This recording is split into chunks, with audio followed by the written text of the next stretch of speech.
আজকে সন্ধ্যা হতে হতে মুখস্থ করবেন, যদি না থাকে সকাল সন্ধ্যায় মুখস্থ করার অভ্যাসী হবেন। তিনি বলেছেন, মানুষ যদি বলে আস্তাগফিরুল্লাহাল্লাযী লা ইলাহা ইল্লা হুয়াল হাইয়ুল কাইয়ুমু বিলাই, তাহলে মানুষ যদি যুদ্ধের মাঠ থেকে পালিয়ে যায় তবু পাপ ক্ষমা হবে। মানে পাপ যদি অনেক বেশি হয়, কাবিরা গুনাহ হয়, এভাবে তওবা করে, তাহলে আল্লাহ তাকে ক্ষমা করে দিবেন। সম্মানিত মসজিদের মুসল্লি, পাপের ব্যাপারে নিরাশা হবেন না। আবারও বলছি, পাপের ব্যাপারে নিরাশা হবেন না। কোনো সময় মনে করবেন না আমার ছেলেটা মনে হয় পাপ ফেল করলো আমার পাপের কারণে। কোনো সময় মনে করবেন না যে আমার স্বামী এগুলো অন্যায় করে বেড়াচ্ছে, মনে হয় আমার পরিবার গজব নাজেল হচ্ছে, এটা আপনি মনে করবেন না। নিরাশার কোনো পথই নাই, নিরাশার পথই বন্ধ।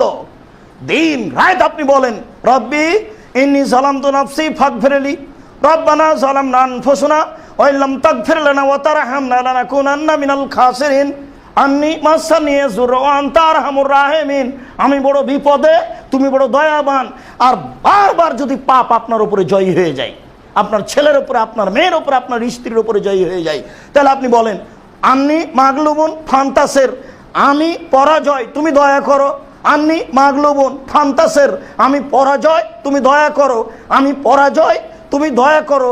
আমি বুঝতে পারি না, আমি টিকতে পারি না হকের ওপরে, তুমি আমার প্রতি দয়া করো। আন্নী মাগলুবুন ফান্তাসের, সব সময় বলেন রব্বিগফির ওয়ারহাম ওয়া আনতা খায়রুর রাহিমিন, তুমি মাফ করো, তুমি দয়া করো।